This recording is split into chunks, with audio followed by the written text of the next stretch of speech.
Good morning. Thanks for joining me again. Today is April 3rd, 2023, Monday. This says this is my beer drinking hoodie. It's not. It's my orange juice drinking hoodie. Vitamin C is important. Okay, so yesterday I talked about my trip to Arkansas. And I touched a little bit on who fought where in the Civil War. Who cares, right? Yeah, it's kind of interesting. Maybe no one really cares, but it's kind of interesting. The South, they still have a lot of Southern pride. And so, there's flags that convey that. And that's cool. I like that. Nothing wrong with that.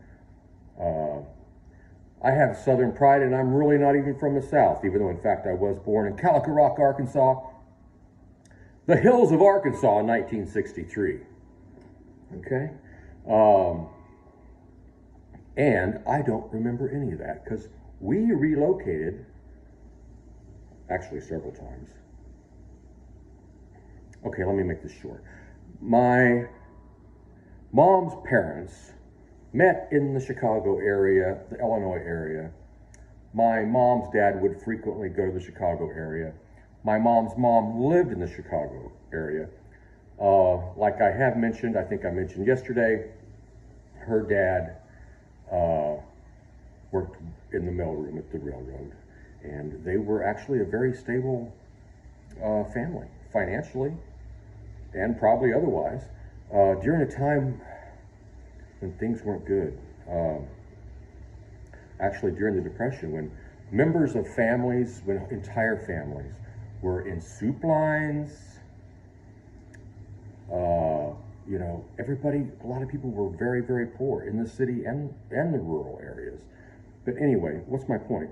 My point is that my grandmother, my mom's mom, was fortunate enough to have a son. His last name was Tremaine, first name Ira Tremaine. Who was employed, very well employed. And so I don't think poverty was part of, and really it shouldn't be, okay? I don't think poverty was part of my mom's family's experience. And that's a good thing. But my main point was, she was fortunate enough to be in a family of abundance when the rest of the world was not, okay? Certainly when the rest of America. So, my mom was born just west of Chicago, Kewanee, Illinois. Anyway, so they ended up relocating several times. Anyway, long story short, my mom's family they followed the harvest. They were, I guess, what's called migrant workers. They were harvest workers. That's just a fact. If it was apples, they would go where apples were being harvested. That would be the northwest. I'm not sure if she went there during that time of childhood, but she went everywhere else. Okay, I'm not sure about if she went up there in her youth, but she also did that a little bit as an adult. Anyway, so my mom's mom and dad, they weren't overly financially stable. So, and they sort of did the best they could by following the harvest. So my mom was in the Arkansas area, northern part of Arkansas, and that's where she met my dad. And they got married, and they had a child, my oldest brother, Dean, and then Jim. So they're about 10 years older than I am. Then about 5 years later, my sister Ruth was born. During that time, they had relocated to Kansas City, and my dad was working at different jobs. General Motors was one of them. He was a country guy in a city area. He took pilot lessons, became a pilot, did solo trips on his own. I guess solo trips would be on your own. Back during the time where I don't know. I mean, he wasn't an overly educated guy. As a matter of fact, honestly, he wasn't that good of a reader.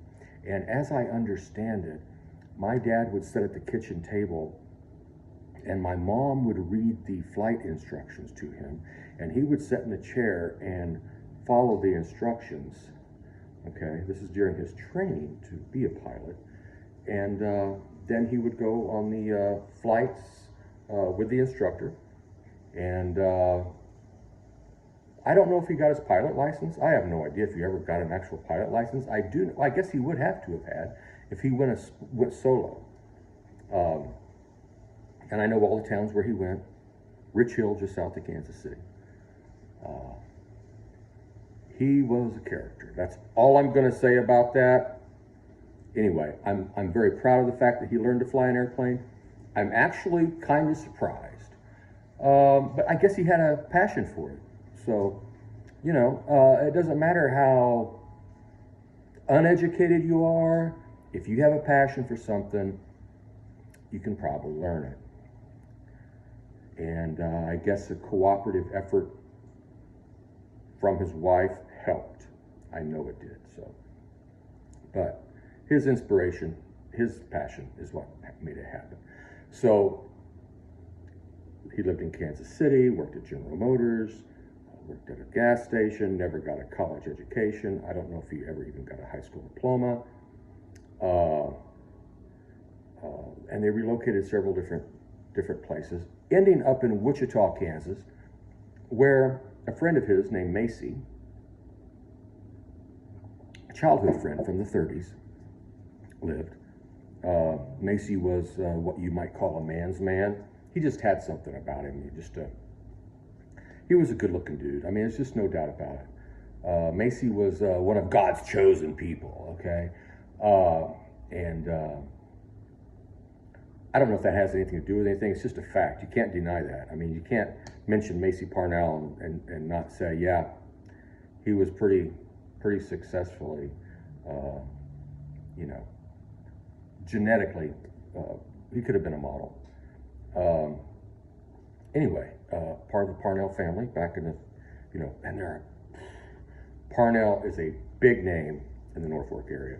Always has been. I can go through all kinds of different names, and it's like, who cares, okay? But there's just like, there's probably 20 names that I could go through. And I know someone from most of those names, but I don't need to drag everybody else into my little orange juice conversation. Okay. He married a Cunningham, okay? Anyway, all right, who cares? Well, okay, all right, she was a twin. Corrine married Macy. Okay, I got that out of the way. I could go on and on and on and on and on. So if you ever go to a graveyard and see Cunninghams, there's going to be a lot of them. Adams, a lot of them. Hall, a lot of them. Lackey, a lot of them. Parnell, a lot of them. Woods, a lot of them. Reynolds, a lot of them. It goes on and on and on and on and on. So anyway, my point was, my mom came down, met my dad. She was definitely a Yankee, and she adapted. Anyway, they relocated to Wichita. My dad and mom ended up going their separate ways. I think they divorced in 1970, and my dad very quickly remarried, and my mom eventually remarried a very good guy, very solid, very sound individual named Russell G. Moore. Worked for Ritchie Paving in the Wichita area. He was a company man, and unapologetically so. Ritchie Brothers helped develop a lot of Wichita paving company. So my mom ended up doing very well with her new guy. The first guy wasn't that good of a provider, even though he tried. It's just a crazy time, He did everything he could to provide for the family in Arkansas. And I do mean everything. And I don't know if it worked out that well, but Anyway, they got the heck out of Wichita, got the heck out of Arkansas, moved to Wichita, split up, and they basically both lived happily ever after. Okay, so and I was talking about the Civil War yesterday. Yeah, most of them are on the north. Okay, so let's go. Okay, my dad's dad, his name is Andrew Jackson Adams. He's buried in Arkansas. His dad is buried north of Kansas City, named Richard Winstanley Adams. If you Google Richard Winstanley Adams, you will see one in Australia and one in America. My relative, that would be my great-great-grandfather, yes, came from England. He is buried in Orick, Missouri, just to the north and just to the east of Kansas City. Then Andrew Jackson Adams, came down to Arkansas because he was an outdoorsman. I have no idea why. Who knows? Wouldn't everybody during that era be an outdoorsman? Okay, but he went down to Arkansas for the fishing, because you got to admit there's rivers down there. So Richard Winstanley fought for the North. My mom's dad's dad was an elected representative in Iowa. His name was Ira Harwood Tremaine, Tremaine. He is buried in, give me a second. Anyway, Iowa. He's buried in Iowa. See, I should be able to remember that. But if you notice, I don't have notes. Okay, see, a lot of people say, well, I better bring some notes so, I don't forget what I'm talking about. But basically, Webster City. Buried in Webster City. He actually, I believe he was born in New York, relocated to Wisconsin.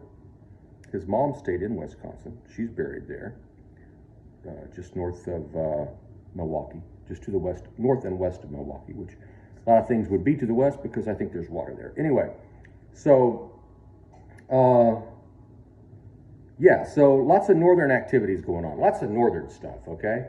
And that's really about it. I can't really say that I'm a hardcore Southerner, even though I do have an appreciation for self-pride. I have an appreciation for, self-image. And if someone is raised in the South and their self-image is involved around the tradition and the customs of the South, that is great.